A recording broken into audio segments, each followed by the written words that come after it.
नमस्कार, मैं हूं आपके साथ चांद सिंह पुंडेर। एक बार फिर से आप सभी का स्वागत है स्टार न्यूज पल्स यूपी 19 हकीकत आप तक चैनल में देश दुनिया राज्य की तमाम महत्वपूर्ण खबरों की जानकारी के साथ मात्र 10 मिनट में जानेंगे बड़ी खबर। पर उससे पहले अगर आप लोगों ने चैनल सब्सक्राइब नहीं किया है, आप चैनल सब्सक्राइब कर दीजिए।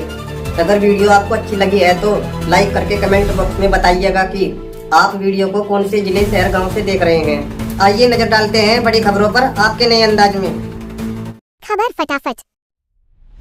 अमेरिका और भारत के बीच प्रस्तावित व्यापार समझौते को लेकर किसानों ने गुरुवार को जोरदार विरोध प्रदर्शन किया। भारतीय किसान यूनियन टिकैत के नेतृत्व में दर्जनों किसानों ने कलेक्ट्रेट में इकट्ठा होकर समझौते को किसान विरोधी करार दिया और इसे रद्द करने की मांग की। किसानों ने राष्ट्रपति के नाम ज्ञापन जिलाधिकारी अरविंद कुमार को सौंपा। उन्होंने बताया कि अमेरिका की खेतीबाड़ी सब्सिडी और बड़े कॉर्पोरेट फार्म मॉडल्स पर आधारित है, जबकि भारत के किसान छोटे और सीमांत फार्म पर निर्भर है। यदि आयात शुल्क कम किया गया तो सस्ती अमेरिकी फसल भारतीय मंडियों में उपलब्ध होगी, जिससे किसानों की आय प्रभावित होगी और एमएसपी प्रणाली पर भी असर पड़ेगा। किसानों ने कहा कि भारत का डेयरी मॉडल छोटे किसानों पर आधारित सहकारी व्यवस्था पर टिका है। अमेरिकी डेयरी उत्पादों की आमद से दूध उत्पादक परिवार प्रभावित होंगे और ग्रामीण अर्थव्यवस्था को बड़ा नुकसान होगा। उन्होंने चेतावनी दी कि यदि सरकार ने यह समझौता रद्द नहीं किया तो वे सड़कों पर उतरकर बड़ा आंदोलन करेंगे। भारतीय किसान यूनियन का कहना है कि केवल व्यापार का मामला नहीं है, बल्कि भारत के किसानों की आय, ग्रामीण रोजगार, खाद्य सुरक्षा और राष्ट्रीय आर्थिक स्वायत्ता का सवाल भी है। अध्यक्ष जी, शामली पहुंचे किसानों के साथ कलेक्ट्रेट में, क्या मामला है? जो किसानों के लिए धोखा हो रहा, सरकार ने ट्रेड डील की है मुफ्त व्यापार समझौता, जिसका मतलब है किसानों की कमर तोड़ना। किस तरीके से किसानों को क्या नुकसान है इससे? क्या किसानों को नुकसान है? वहाँ से अमेरिका से जो यहाँ फसल आएगी, कोई भी प्रोडक्ट आएगा, दूध आएगा, घी आएगा, रिफाइंड आएगा, उस पर कोई टैक्स नहीं, 0 टैक्स पे मिलेंगे। और जो भारत से जाएगा उस पर 18%, जिसमें किसान को भारी नुकसान है। किसान इसका पुरजोर विरोध करता है और इसी के लिए हम ज्ञापन देने आए थे राष्ट्रपति के नाम। तो राष्ट्रपति के नाम आपने? जी हाँ। तो क्या मांग है अब आपकी, क्या चाहते हो? हमारी मांग है कि जो ये बिल उन्होंने कराया है ये वापस किया जाए। अच्छा, और वापस नहीं होता तो फिर बड़ा आंदोलन होगा। जो पहले गाजीपुर बॉर्डर पर हुआ था उससे भी कहीं बढ़ चढ़ कर आंदोलन होगा इसके लिए। खबर फटाफट। उत्तर प्रदेश के जनपद मुजफ्फरनगर के थाना तेतावी क्षेत्र के अंतर्गत ग्राम पंचायत धनसैनी में उस समय तनाव का माहौल बन गया जब वर्तमान ग्राम प्रधान सन्नी कुमार ने गांव के कुछ दबंगों और कथित गैंग सदस्यों पर सरकारी संपत्ति को नुकसान पहुंचाने और तालाब की भूमि पर अवैध कब्जे का गंभीर आरोप लगाया। ग्राम प्रधान सन्नी कुमार ने पुलिस को दी गई तहरीर में बताया कि गांव के गाटा संख्या 466 स्थित तालाब की भूमि पर कुछ लोग अवैध निर्माण कार्य कर कब्जा करने की कोशिश कर रहे हैं। आरोप है कि प्रधान की अनुपस्थिति का फायदा उठाते हुए अली खान पुत्र अफजाल निवासी हैदरनगर ने जेसीबी मशीन की मदद से गांव की लगभग 100 से 150 मीटर लंबी पक्की सीसी सड़क को पूरी तरह से ध्वस्त कर दिया। प्रधान ने आरोप लगाया कि इस तोड़फोड़ और अवैध कब्जे के पीछे जॉनी गैंग के सक्रिय सदस्यों का हाथ है। उनका कहना है कि आगामी प्रधानी चुनाव को देखते हुए गांव में आपसी रंजिश के चलते भय और तनाव का माहौल बनाने की साजिश रची जा रही है। ग्राम प्रधान सन्नी कुमार ने पुलिस प्रशासन से मामले की गहन जांच कर जेसीबी चालक और संबंधित आरोपियों के विरुद्ध कठोर दंडात्मक कार्रवाई की मांग की है। उन्होंने कहा कि सरकारी संपत्ति को नुकसान पहुंचाने वालों को किसी भी सूरत में बख्शा नहीं जाना चाहिए। फिलहाल गांव में स्थिति तनावपूर्ण बताई जा रही है। पुलिस प्रशासन का कहना है कि मामले की जांच की जा रही है और तहरीर के आधार पर आवश्यक कार्रवाई की जाएगी। जी, आपका शुभ नाम? सन्नी चौधरी, ग्राम प्रधान धनसनी। प्रधान जी, क्या है पूरा मामला ये है, ये जो सरकारी संपत्ति सीसी थी बहुत अच्छी क्वालिटी की पड़ी हुई थी। इसे रात को करीब पता लगा कि 8 बजे कोई मशीन, जैसी मशीन चल रही, मैं जैसे तुरंत पहुंचा तो मशीन वाला यहाँ से जा चुका था।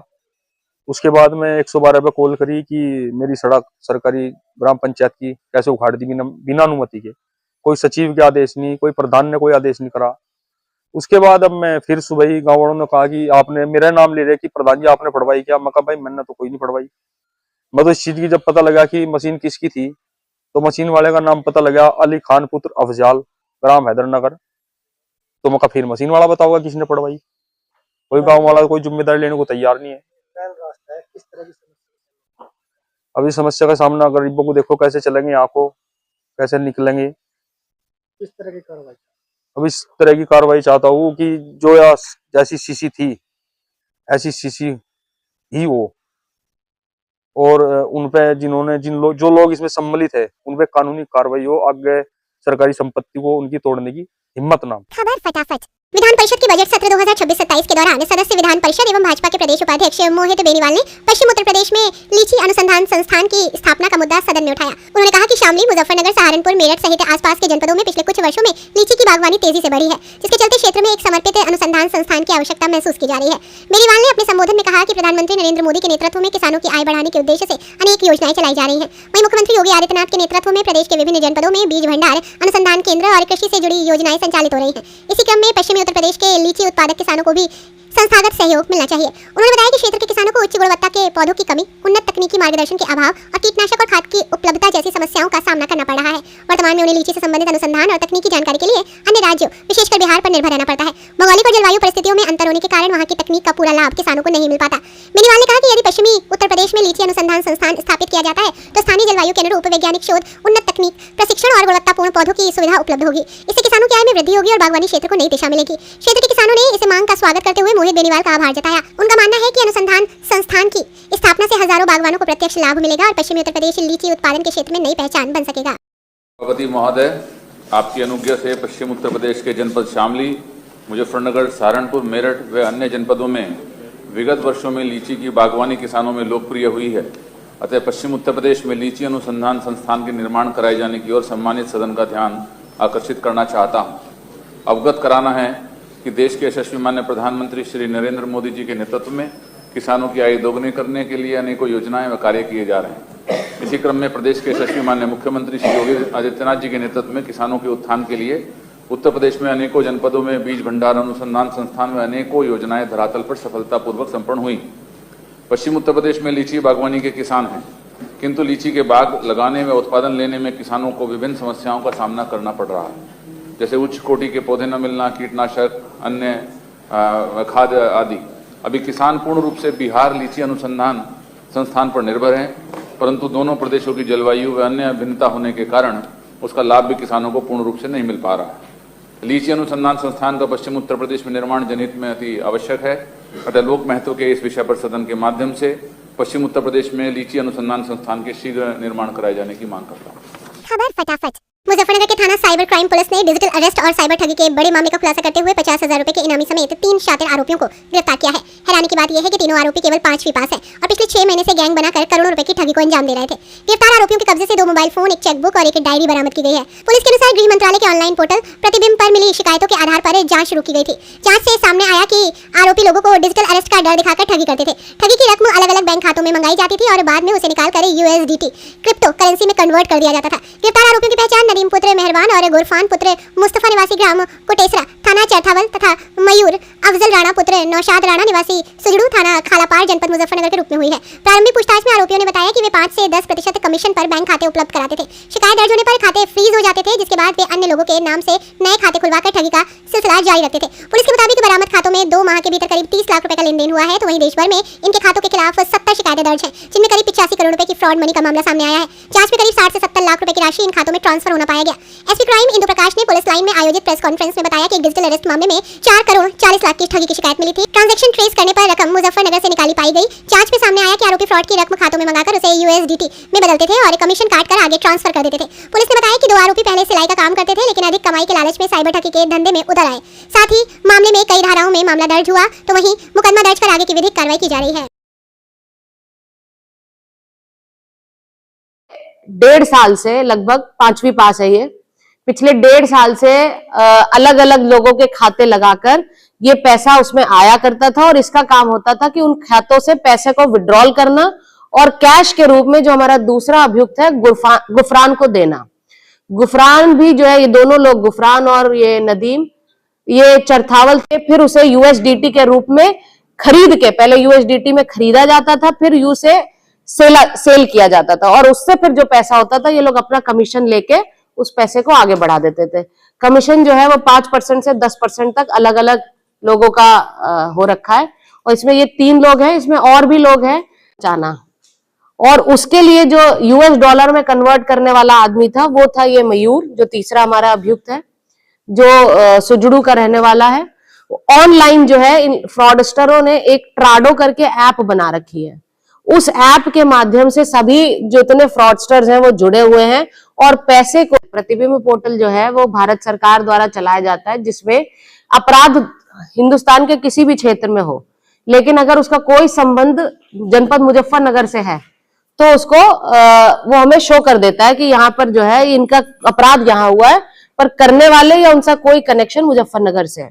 हम लोग उसे स्टडी करते हैं। स्टडी करने पे हमें पता चला कि एक 4 करोड़ से अधिक का डिजिटल अरेस्ट हुआ और एक और फ्रॉड हुआ, लगभग 2.5-3 लाख रुपए का फ्रॉड था। उस फ्रॉड के खाते, जिन खातों में पैसा गया, वो पैसे का विड्रॉल मुजफ्फरनगर से हुआ, ये जानकारी हुई। जब हमने उस जानकारी पर आगे वर्कआउट किया तो पता चला कि नदीम नाम का व्यक्ति जो हमारे अभियुक्तों में है, गिरफ्तार किए गए हैं, क्या मामला है? देखिए, वरिष्ठ पुलिस अधीक्षक महोदय के निर्देशन में ये साइबर थाना टीम ने हमारे गुड वर्क किया है। जो MHA की साइट है, हमारी जो प्रतिबिंब पोर्टल है, उस पर लगातार हम लोग जो है मॉनिटरिंग करते हैं और उस मॉनिटरिंग के बाद हमें जानकारी हुई कि एक डिजिटल अरेस्ट जिसकी वैल्यू लगभग 4.5 करोड़ थी और इसी तरह से एक और स्कैम जिसका पैसा जो है वो विड्रॉल जनपद मुजफ्फरनगर से हुआ था।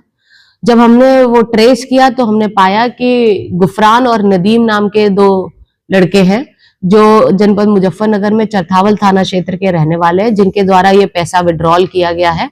और फिर जब हमने इसकी पूरी तह तक जानकारी की गई तो पता चला कि कई खाते इस तरह से हैं जिन पर फ्रॉड का पैसा आता है और ये ऐसे खातों को ऑपरेट करते हैं और उनसे कैश विड्रॉल करके उसे फर्दर जो है USDT में ट्रांजैक्शन करते हैं और अपना 5 से 10% इनका कमीशन का रेट है, वो अपना कमीशन रोक के पैसा आगे बढ़ा देते हैं। ये जो USDT का सेल क्रय विक्रय का काम है, इसके लिए जो है एक मयूर नाम का लड़का है जो सुजुड़ू का रहने वाला है, उसके माध्यम से ये कार्रवाई की जाती है।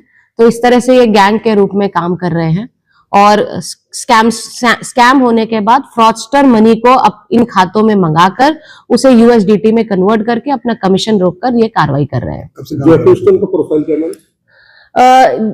जो हमारे 2 अभियुक्त हैं चरथावल थाना क्षेत्र के रहने वाले हैं, वो केवल 5वीं पास है और पिछले 6 महीने से ये और कोई काम नहीं कर रहे हैं। इन्हें लगता है कि ये इजी मनी है। जब इनसे बातचीत हुई, पहले तो ये लोग सिलाई विलाई का काम कर रहे थे, पर जब से इन्हें यह एहसास हुआ कि ये इजी मनी है और इस पर ज्यादा प्रॉफिट है, पिछले 6 महीने से लगातार ये यही काम कर रहे हैं। कितना फ्रॉड क्या हुआ?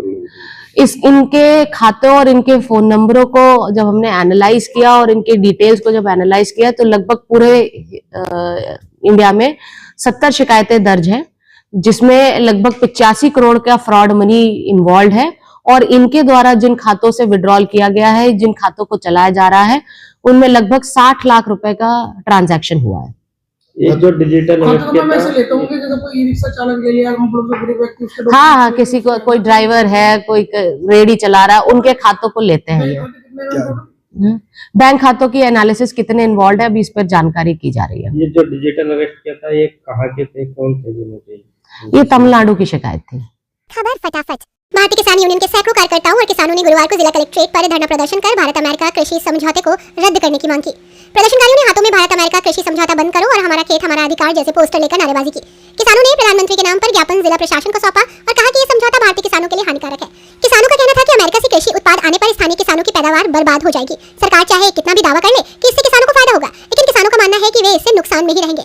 भारतीय किसान यूनियन के जिलाध्यक्ष नवीन राठी ने ऐलान किया कि जल्द ही किसान इस समझौते की प्रतियां अपने अपने खेतों में जलाकर विरोध दर्ज करेंगे और इसकी वीडियो सोशल मीडिया पर शेयर करेंगे। उन्होंने कहा कि प्रदर्शन का उद्देश्य किसानों की आवाज उठाना और सरकार को चेतावनी देना है। नवीन राठी ने कहा कि बाहर से आने वाले अमेरिकी उत्पाद जैसे मक्का, सोयाबीन और अन्य फसलें स्थानीय किसानों के लिए खतरा है। उन्होंने बजट पर भी सवाल उठाते हुए कहा कि किसानों के लिए कोई खास प्रावधान नहीं है। किसानों ने जोर देकर कहा कि इसका विरोध शांतिपूर्ण है, लेकिन यदि उनकी मांगों पर ध्यान नहीं दिया गया तो वे आगे और सख्त कदम उठाने को मजबूर होंगे। यहाँ तो बड़े बड़े अधिकारी आया चले गए, लेकिन भारतीय किसान यूनियन जैसे आते ऐसे चलते और मजबूत होकर बढ़ती हर बार। बहुत जल्दी सलाह मशवरा करके PSC ऑफिस में धरना देंगे। एक दिन तो धुआं दिया विधायक साहब, पत्तों का धुआं दिया था लिप्टिस के, तो उसमें ठीक हो गया, लगे गलती मानता नजर आया था शाम तक ही। लेकिन अगर नहीं सुधरता तो बहुत जल्दी अनिश्चितकालीन धरना PSC कार्यालय चला भाई, उसके लिए भी तैयार है सब। कब्जा गाँव में जाएगा, बड़े खेतों में जाएगा भाई, एक पत्ती सब खो गया। साथियों, किसान का हक है, स्लोगन है हमारा खेत हमारा अधिकार, और विरोध है हमारा भारत अमेरिका कृषि व्यापार समझौते का, जिसे हम अपने खेत में जिसकी प्रतियां जला रहे हैं। ये समझौता किसान को किसी भी हालत में मंजूर नहीं है। इसके लिए इस समझौते का जब से सरकार द्वारा बताया गया है कि अमेरिका के साथ ये कृषि समझौता हुआ है, किसान मायूस है, किसान दुखी है। इसी का विरोध है कि ये प्रतियां आज खेत में जलाई गई हैं। इस काले कानून को किसान चाहता है कि सबसे पहले स्वदेश के किसान को, हमारे अपने किसान को, उसकी जो मूलभूत सुविधाएं हैं, जो अधिकार हैं, वो दिए जाएं। और उसका सबसे बड़ा अधिकार है कि किसान को उसकी फसल की पूरी कीमत। ये विरोध भारतीय किसान यूनियन के आह्वान पर, उसी के बैनर तले माननीय चौधरी राकेश टिकैत सेतु नेतृत्व के आदेश पर किसानों का सहयोग है, किसानों की मंशा है और किसानों की विचार है। आप देख रहे हैं अपने खेत पर सभी किसान मजदूर वर्ग मिलकर इस कानून के खिलाफ, इस कानून की आहुति दे रहा है। चौधरी साहब, ये जो समझौता हुआ है अमेरिका के साथ भारत सरकार का, इस पर क्या कहना चाहेंगे? इस पर हम विरोध कर रहे हैं जी। हमारा कोई समझौता नहीं। इसको कहाँ ले जाए अपने माल को? हम अपने माल को तो यहीं बेचेंगे, वहाँ थोड़ा ही ले जाएंगे। हम कुछ भी वो क्यों जी?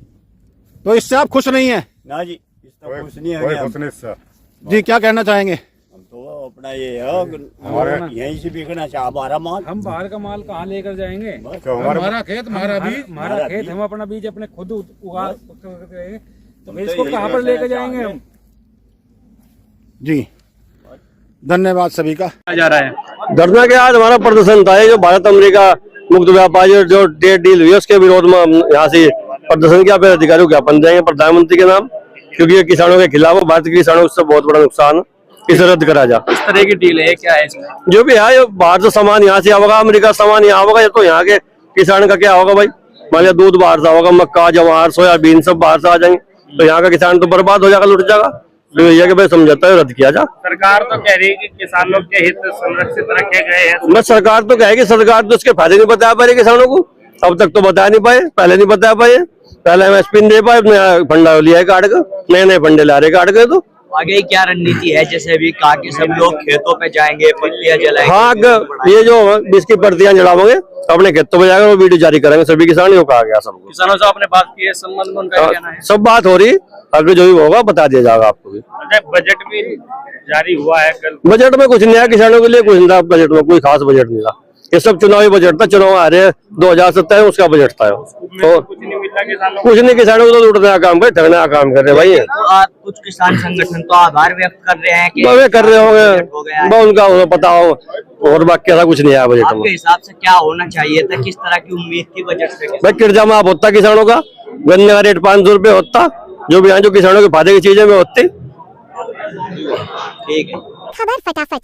भारत हिंदू महासभा द्वारा आज एक प्रेस कॉन्फ्रेंस का आयोजन मीडिया सेंटर मुजफ्फरनगर में किया गया, जिसमें मुख्य रूप से नासिक से आए श्री 1008 स्वामी माधवन सरस्वती जी महाराज, राष्ट्रीय संरक्षक हिंदू महासभा अयोध्या से आए अजय दादा, IT सेल के राष्ट्रीय अध्यक्ष, उत्तराखंड से आए राष्ट्रीय महामंत्री डॉक्टर सिद्धार्थ भट्टाचार्य, राष्ट्रीय कार्यकारी अध्यक्ष योगेंद्र वर्मा, प्रदेश अध्यक्ष अरुण चौधरी, उत्तर प्रदेश उपाध्यक्ष अमित पहलवान एवं विधि प्रकोष्ठ के प्रदेश अध्यक्ष एडवोकेट ब्रिजभूषण शर्मा, प्रदेश उपाध्यक्ष समिति पहलवान सहित अनेक कार्यकर्ता प्रेस कॉन्फ्रेंस में शामिल हुए। पत्रकारों को संबोधित करते हुए अखिल भारतीय हिंदू महासभा के राष्ट्रीय महामंत्री जी ने कहा कि पश्चिम बंगाल में बन रही बाबरी मस्जिद को किसी भी कीमत पर हिंदू महासभा नहीं बनने देगी, क्योंकि 500 साल की गुलामी के बाद हमने अयोध्या में विजयश्री प्राप्त की है और श्री राम को उनका भव्य मंदिर दिया।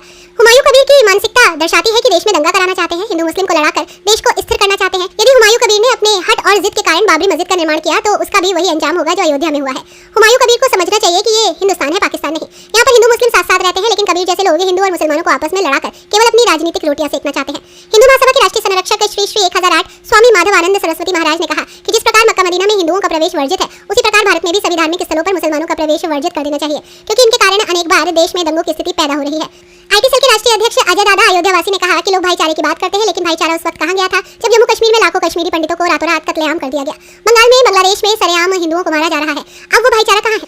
राष्ट्रीय कार्यकारी अध्यक्ष योगेंद्र वर्मा और उत्तर प्रदेश अध्यक्ष अरुण चौधरी ने कहा कि अखिल भारतीय हिंदू महासभा ने जिस प्रकार अयोध्या में श्री राम मंदिर में विजयश्री प्राप्त की है, उसी प्रकार देश के जितने भी धार्मिक स्थल पर मुसलमानों का कब्जा है उन्हें भी शीघ्र आजाद किया जाएगा। इसकी शुरुआत कृष्ण जन्मभूमि से होगी। भाईचारे की बात करने वाले लोग ध्यान रखें, ये देश हिंदुओं का है न कि मुसलमानों का। जब देश का बंटवारा हुआ तो धर्म के आधार पर हुआ था। मुसलमान पाकिस्तान चले गए और हिंदुओं के लिए हिंदुस्तान, लेकिन दोगली राजनीति के कारण भारत आज तक हिंदू राष्ट्र घोषित नहीं हुआ। प्रेस वार्ता में मुख्य रूप से श्री 1008 स्वामी माधवन सरस्वती जी महाराज, डॉक्टर सिद्धार्थ भट्टाचार्य, अजय दादा अयोध्यावासी, योगेंद्र वर्मा, साक्षी वर्मा, अरुण चौधरी, अमित पहलवान, विनोद प्रजापति, सावन प्रजापति, एडवोकेट ब्रजभूषण शर्मा मौजूद रहे। तो मैं बाकी हमारे आदरणीय राष्ट्रीय अध्यक्ष जी ने जो बताया उसके आगे मैं इतना ही कहना चाहता हूँ। कहने को तो बहुत कुछ है, आज के लिए इतना कहना चाहता हूँ कि देखिए 500 साल के संघर्ष के बाद और कई दशकों की लड़ाई के बाद हमें अपना राम मंदिर वापस मिला है। आप ये हिंदू आस्था पे, सनातन आस्था पे जो चोट किया गया था, उस आस्था को, सम्मान का पुनरुद्धार किया गया है। आपकी इतनी क्या मजबूरी थी कि आपको उसी नाम पे बाबरी मस्जिद का नाम बाबरी रखना चाहिए? ये हट है कि ये आपका जिद है कि आप जानबूझ के हिंदू आस्था पे चोट करना चाहते हैं? हमें समझ नहीं आ रहा है। लेकिन भारत के अंदर हिंदू महासभा का ये क्या नाम है आपका महाराज जी पूरा? जी, हर महादेव। हम राष्ट्रीय संत श्री श्री 1008 जगत गुरु स्वामी माधवानंद सरस्वती जी महाराज। आज प्रेस वार्ता की गई, किस संभव में आज आपके द्वारा प्रेस वार्ता की जा रही है? ये प्रेस वार्ता अखिल भारतीय हिंदू महासभा के द्वारा अब कराई गई है। इसमें हालांकि बहुत सारे मुद्दों पर बात हुई, जैसे कि पश्चिम बंगाल में जो बाबरी मस्जिद का पुनर्निर्माण यानी कर रहे हैं उसी नाम से, तो उसका कड़ा विरोध हम लोगों ने बताया है कि केवल आप उसी नाम को वापस इसलिए क्यों नहीं, यानी इसलिए रख रहे हो कि जैसे 500 साल पहले भी वही हुआ था राम मंदिर अयोध्या के लिए, और वही इतिहास दोहराने की यहाँ पे पुनर्कोशिश की जा रही है। एक तरफ योगी जी कह रहे हैं क़यामत तक बाबरी मस्जिद को तैयार नहीं होने दिया गया, लेकिन कल से उसका काम भी शुरू हो चुका है। तो आप किस नजरिए से देखते हैं, क्या कहेंगे, क्या आने वाले समय में क्या माहौल रहेगा मस्जिद को लेकर?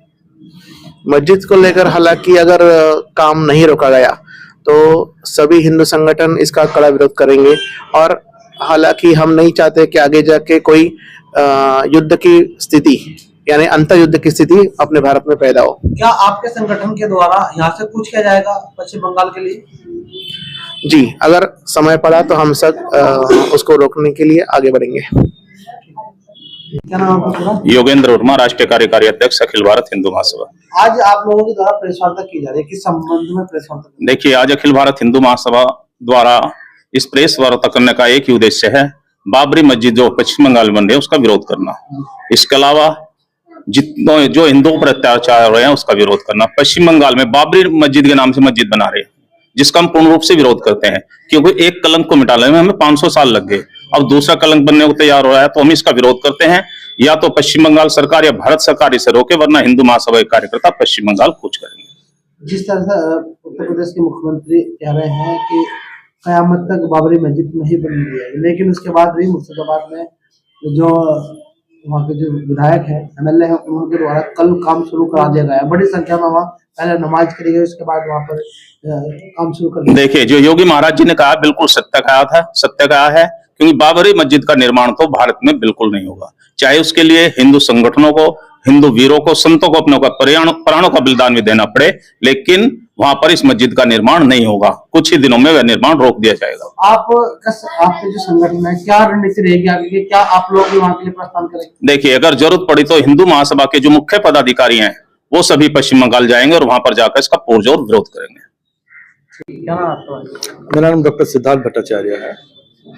आज आप लोग प्रेस वार्ता कर रहे हैं जी, ये बाबरी मस्जिद के संदर्भ में जो जैसे हमारे आदरणीय राष्ट्रीय अध्यक्ष जी कह रहे थे, महाराज जी कह रहे थे अभी, तो उसका हम इतना जोड़ना चाहते हैं कि देखिए, इतना संघर्ष के बाद, 500 साल संघर्ष और कई दशकों का लड़ाई के बाद कोर्ट में जो सम्मान हमें मिला है, रामलला को हम पुनः स्थापित किए हैं उनके जगह पे, तो उसको फिर उस मुद्दे को छेड़ने की कोई जरूरत नहीं था। ऐसा क्या मजबूरी था हुमायूं कबीर को या उनके गुट के लोगों को कि ये बाबरी के नाम पे वहां पे मस्जिद का नहीं डाला गया? अरे मस्जिद बनाइए, भारत के संविधान आपको अधिकार देती है, आप कहीं पे भी मस्जिद बनाइए, लेकिन बाबर के नाम पे, मुगलों के नाम पे भारत छोड़ के कहाँ पे मस्जिद, दुनिया में कहीं पे कोई मस्जिद नहीं बनता। ये आप लोगों की हट है। या तो आप लोगों की जिद है, आप लोगों के मतलब मैं हुमायूं कबीर और उनके मानसिकता के लोगों की बात कर रहा हूँ, या तो आप जानबूझ के सनातनियों का आस्था पे दोबारा चोट पहुंचाना चाहते हैं, दंगे भड़कने चाहते हैं, ठीक है, और भाईचारा जो हमारे बीच है भारत के अंदर उसको दोबारा आप छेड़ना चाहते हो। और कल जब सनातन समाज इसके ऊपर आंदोलन शुरू करेगा और जब इस आंदोलन उग्र होगा तब आप छाती पीटोगे कि हमारे साथ अत्याचार हो रहा है, यूएन में जाओगे, वहां पे लेफ्ट विंग अमेरिका में आपका ये करेगा और पूरा दुनिया भर में भारत को बदनाम करोगे। उत्तर प्रदेश के मुख्यमंत्री योगी आदित्यनाथ उनके द्वारा कहा गया है जी कि कयामत तक बाबरी का निर्माण नहीं नहीं, महाराज जी ने एक तरफ हुमायूं ने कल काम शुरू करा दिया है पश्चिम बंगाल में बाबरी मस्जिद पर, उसको लेकर क्या कहेंगे? जी योगी जी महाराज ने बिल्कुल सही कहा है और हम उनके बात से सहमत है। अब हुमायूं कबीर साहब ने जो काम शुरू करा दिया वही तो हम कह रहे थे अभी कि ये इनका हट है, उनका जिद है और वो सनातन आस्था पे चोट पहुंचाना चाहते हैं। इट्स इज ईगो, ठीक है, तो हम उस पर ज्यादा कुछ नहीं कहेंगे। आपको अगर हमारी जो अनुरोध है, आज की प्रेस वार्ता है, महाराज जी ने सबने बताया, आपको अगर सुनना है आप सुनिए, नहीं तो आप अगर मस्जिद बना रहे आपकी मर्जी, इसका अंजाम वही होगा जो पहले का हुआ है। तो और आप लोगों का संगठन पश्चिम बंगाल जाएगा? हिंदू महासभा जैसा आदरणीय अध्यक्ष जी ने बताया अभी, अखिल भारत हिंदू महासभा इसके ऊपर बहुत गंभीरता से विचार कर रही है। जो सही कदम उठाना है पश्चिम बंगाल में जाने से लेकर और जो भी सही कदम उठाना है पुलिस प्रशासन के साथ और सनातन संत समाज के साथ हम एक के बाद एक करते रहेंगे जब तक ना ये हो। और अगर हम इसमें विफल भी हो गए, क्योंकि ये राजनीतिक मामला अगर बन गया, वहां पे इलेक्शन भी आ रहा है, तो इतना कह सकते हैं आने वाले सालों में इसकी अंजाम वही होगा जो अब तक हुआ है। खबर फटाफट। यूपी में 2027 विधानसभा चुनाव से पहले सियासी हलचल तेज हो गई है। एआईएमआईएम के प्रदेश अध्यक्ष शौकत अली गुरुवार को सहारनपुर पहुंचे, जहां जिला प्रशासन ने उनकी सभाओं की अनुमति न देकर उन्हें शहर से करीब 20 किलोमीटर दूर देहरादून रोड के एक गांव में प्रेस वार्ता करने को मजबूर कर दिया। प्रेस वार्ता में शौकत अली ने भाजपा, सपा और कांग्रेस पर तीखा हमला बोला। उन्होंने आरोप लगाया कि उनकी पार्टी को जानबूझकर रोका जा रहा है। उन्होंने कहा कि पश्चिमी यूपी के कई जिलों में पैगामे देहात नाम से नुक्कड़ सभाएं हो रही हैं, लेकिन अधिकारियों ने अनुमति नहीं दी। उन्होंने तंज कसते हुए कहा कि पहले सारी पार्टियां उन्हें बीजेपी की बी टीम कहती थी, अब बीजेपी खुद अनुमति नहीं दे रही है, तो इसे कैसे समझा जाए? शौकत अली ने व्यक्तिगत मामलों को राजनीतिक मुद्दा बनाने की भी निंदा की। उन्होंने कहा कि संविधान किसी को बच्चे पैदा करने से नहीं रोकता। उन्होंने कहा कि इसे राजनीतिक रंग देने से केवल माहौल तनावपूर्ण होता है और जनता की समस्याओं पर ध्यान नहीं जाता। कार्यक्रम तो सहारनपुर में सुना 6 थे, लेकिन हो नहीं पाए हैं। परमिशन क्यों नहीं मिल रही आप लोगों को पश्चिम उत्तर प्रदेश? देखिए, ये तो मुझे भी नहीं मालूम है। पश्चिम यूपी में हमारे प्रोग्राम्स आज तो सहारनपुर में और कल मुजफ्फरनगर में था और 13 तारीख को बिजनौर में और 14 तारीख को संभल में, 15 तारीख को अलीगढ़ में, और हर जगह हमने 3-3, 4-4 प्रोग्राम्स की परमिशन मांगी थी। जबकि हम बहुत बड़े प्रोग्राम्स नहीं कर रहे हैं, हम नुक्कड़ सभाएं कर रहे हैं पैगाम इत्तेहाद के नाम से, लेकिन सरकार हमें ये कह करके परमिशन नहीं दे रही है कि जब हम आला अधिकारियों से मुलाकात हमारी जिला अध्यक्ष करते हैं तो वो ये कहते हैं कि हमें ऊपर से आदेश नहीं है कि आपको हम परमिशन नहीं दे सकते। तो मेरे समझ में नहीं आ रहा है कि ये किस बात की घबराहट है। पहले तो समाजवादी पार्टी हमको बीजेपी की बी टीम कहती थी, अब बीजेपी हमको परमिशन नहीं दे रही है, तो अब क्या समझा जाए कि बीजेपी और समाजवादी पार्टी दोनों मिलकर के एमआईएम को रोकना चाहते हैं? किस बात का खौफ है? तो ये बात मेरे समझ में नहीं आ रही है। और ये हमारे फंडामेंटल राइट है, हमारे मौलिक अधिकार हैं, हमारे मौलिक अधिकारों का हनन किया जा रहा है। हम एक पॉलिटिकल पार्टी हैं और किसी भी पॉलिटिकल पार्टी को संविधान इस बात की इजाजत देता है कि वो पूरे प्रदेश नहीं बल्कि पूरे देश में अपनी पार्टी का प्रचार प्रसार करने के लिए जाए और आवाम से राब्ता करे, आवाम के बीच में छोटे बड़े अपने प्रोग्राम्स करे। लेकिन नहीं मालूम कि हमें क्यों रोका जा रहा है। अब इस बात का जवाब मैं इंतजार कर रहा हूं कि प्रशासन दे, लेकिन प्रशासन भी कोई ठोस बात नहीं बता पा रहा है, रीजन कोई नहीं बता पा रहा। यूपी को लेकर क्या कुछ रणनीति बनाई है आप लोगों ने? क्योंकि जो अफरुद्दीन साहब है उन्होंने तो कहा था मिस्टर योगी हम यूपी आ रहे हैं। नहीं, बिल्कुल हम उत्तर प्रदेश में 200 सीटों पर अगर हम अकेले चुनाव में गए, ऐसे तो हमारी कोशिश होगी कि उत्तर प्रदेश में एक मजबूत गठबंधन बने जिसमें दलित और मुसलमान ये एक नेचुरल अलायंस होगा, तो हम उत्तर प्रदेश में बीजेपी को रोक सकते हैं। अगर इन केस हमारा गठबंधन किसी से नहीं हुआ, किसी में हमको नहीं लिया अपने गठबंधन में, तो हम उत्तर प्रदेश में 200 सीटों पर चुनाव लड़ने की तैयारी कर रहे हैं। अंतिम फैसला हमारे राष्ट्रीय अध्यक्ष जनाब बैरिस्टर असदुद्दीन ओवैसी साहब लेंगे। रही बात, आपने एक सवाल किया कि अकबर साहब ने, तो बिल्कुल अकबर साहब हमारी पार्टी के तेलंगाना की असेंबली में अपोजिशन के लीडर है और अभी तक 12 साल में उत्तर प्रदेश नहीं आए वो, और हम तमाम कार्यकर्ताओं की ख्वाहिश है कि अकबर साहब उत्तर प्रदेश में आए। 12 साल में पहली बार अकबर साहब ने ये बात कही है कि मैं उत्तर प्रदेश आऊंगा, तो ये हमारे लिए बड़े गर्व की बात है और इंशाल्लाह हम उम्मीद करेंगे कि अकबरुद्दीन ओवैसी साहब उत्तर प्रदेश जरूर आएंगे। बाबरी को लेकर जो विवाद हुआ है उस पर कोई नहीं है चर्चा, तो क्या कुछ कहना चाहेंगे? देखिए, वो कोई विवाद नहीं है, विवाद बनाया जा रहा है बीजेपी की तरफ से। सवाल ये है कि हिंदुस्तान में संविधान में कहाँ लिखा है कि मैं किसी के नाम से मस्जिद नहीं बना सकता। हमारा इस्लाम भी इजाजत देता है, हमारा संविधान भी इजाजत देता है। अगर मेरे बेटे का नाम बाबर है और मैं अपने बेटे बाबर के नाम से अगर कोई मस्जिद बना रहा हूं, तो ये कहां से असंवैधानिक हुआ? इसमें कहां से विवाद हुआ?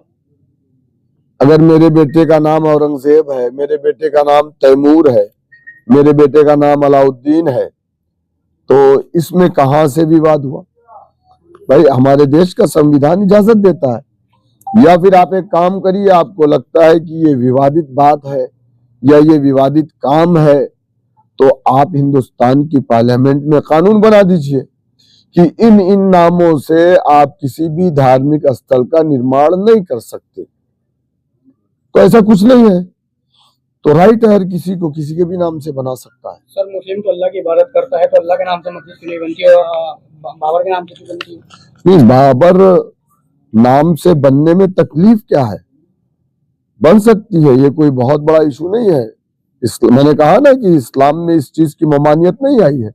बहुत सारी मस्जिदें हैं अल्लाह के नाम से, ना हजरत उमर फारूक रज़ी अल्लाह तआला अन्हु के नाम से है, उस्मान अली के नाम से, हसन हुसैन के नाम से है, अब्दुर्रहमान अब्दुर्रहीम के नाम से। अल्लाह के 99 नाम है, पता है कि नहीं आपको? बीजेपी के लोग कह रहे हैं एपीजे अब्दुल कलाम के नाम से मस्जिद बनानी है, तो हमारी मर्जी ना, बीजेपी के कहने से हम थोड़ी बनाएंगे। तो बीजेपी वाले चाहते हैं कि हम उनके तरीके से अपनी जिंदगी को गुजारें। ये देश बीजेपी वालों का थोड़ी है, ये देश तो इस देश में बसने वाले 140 करोड़ लोगों का देश है ना। तो हर कोई फिर हम ये भी कहें कि ठीक है तो एक काम करिए, आप एक ईश्वर की पूजा करिए, हम तो नहीं कह रहे ना, क्योंकि हमारे देश का संविधान इस बात की हमें इजाजत नहीं देता कि हम ये बात उन्हें कहें। आप किसी भी ईश्वर को मानिए, किसी भी गॉड को मानिए, आप 33 करोड़ देवी देवता को मानते हैं, हम तो नहीं कहते ना कि आप इनको क्यों मान रहे हैं, आप एक गॉड को, एक भगवान या श्री रामचंद्र जी को सिर्फ मानिए या परशुराम जी को मानिए या आप श्री कृष्ण जी को मानिए, हम तो नहीं कह रहे ना, क्योंकि हमारे देश का संविधान इजाजत देता है को जो किसी ईश्वर, किसी खुदा, किसी देवी देवता को नहीं मानता, हमारे देश का संविधान उसे भी मानता है। बीजेपी वाले कौन होते हैं? ये जबरदस्ती हमारे मुंह में गन रख करके बोलते हैं जय श्री राम का नारा लगाओ, हम क्यों लगाएंगे? ये गलत है, ये गैर संवैधानिक है। यूपी के साधु संतों ने कूच करने का प्लान तैयार कर लिया है और बंगाल के अंदर कूच किया जाएगा और वहां पर बाबरी मस्जिद को रोका जाएगा। देखिए, यूपी के साधु संत जो लोग ये बात कह रहे हैं कि हम कूच करेंगे और उसको तोड़ेंगे या नहीं बनने देंगे, ये वही लोग हैं जो लोग देश के संविधान को नहीं मानते। ये वही लोग हैं जिन लोगों ने 1992 6 दिसंबर को बाबरी मस्जिद को तोड़ा था, जबकि सुप्रीम कोर्ट में हलफनामा दिया था कि हम उस ढांचे को हाथ नहीं लगाएंगे। इन्होंने इस देश के कानून की, सुप्रीम कोर्ट की धज्जियां उड़ाई है।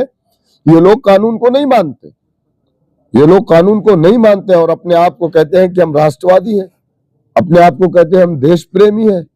ये लोग झूठे हैं और जो लोग ऐसा कह रहे हैं वो बाबा साहेब भीमराव अंबेडकर के बनाए हुए संविधान को नहीं मानते, बल्कि हमारे देश के कानून को भी नहीं मानते। आए दिन आप तो देख ही रहे ना क्या हो रहा है। घूस के नाम पर हम मारे जा रहे हैं, दाढ़ी टोपी के नाम पे हम मारे जा रहे हैं, जबकि हमारे देश का संविधान इस बात की इजाजत देता है। कुत्ता, बिल्ली, सुअर, चूहा, छछूंदर खाने वाले इस देश में है, अब तो मिथुन भी खाने वाले हैं। गोवा, मणिपुर, मेघालय, सिक्किम, यहाँ पर तो देखिए आप, वहां पे एक गाय है जिसको हमारे भाजपा के लोग कहते हैं वो मिथुन है, वो लोग वो भी खा रहे हैं। एक तरफ आप कहते हो जीव हत्या पाप है, जब हमारी बकरीद का त्योहार आता है तो आप कहते हो जीव हत्या पाप है, हम नहीं होने देंगे, तो केक काटो, ये काटो, वो काटो।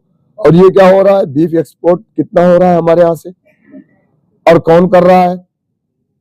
ब्राजील के बाद सेकंड लार्जेस्ट कंट्री इंडिया है जो पूरी दुनिया में बीफ सप्लाई कर रही है वल्ला हबीबी को, और बोल रही है हबीबी हम तुमको मार करके देंगे हलाल का सर्टिफिकेट। हमारे इधर हलाल सर्टिफिकेट नहीं बिकेगा, हबीबी को हलाल सर्टिफिकेट में देंगे। तो ये दोहरा चरित्र है मुसलमानों को परेशान करने का। मुसलमान ही इस देश में ऐसा है, दो दलित और मुसलमान, जो इस देश के संविधान को मानता है और संवैधानिक तरीके से ही अपने क्रियाक्रम को करता। आपका जो बयान आया था हम दो हमारे दो दर्शक, उस पर भी कंट्रोवर्सी बनी हुई है, तो क्या कहना चाहेंगे दोबारा फिर उससे? देखिए, जिन लोगों ने ये कहा था कि मुसलमान 19 बच्चे पैदा करते हैं, मैं उन लोगों से सवाल कर रहा हूं कि आप बताइए किस मुसलमान के 19 बच्चे हैं? तो हमने उनको ये जवाब दिया था, ठीक है तुमको 19 से तकलीफ है तो हम आज ऐलान करते हैं कि हम तो हमारे 2 दर्जन। हमने उनको कहा था। भाई मैं ये कह रहा हूं कि अगर अपनी राय हमें कमेंट बॉक्स में जरूर दें। ऐसे ही लेटेस्ट अपडेट्स के लिए हमारे channel star news plus UP 19 को लाइक, शेयर और सब्सक्राइब करना ना भूलें, ताकि हर अपडेट आपको मिलती रहे लगातार सबसे पहले।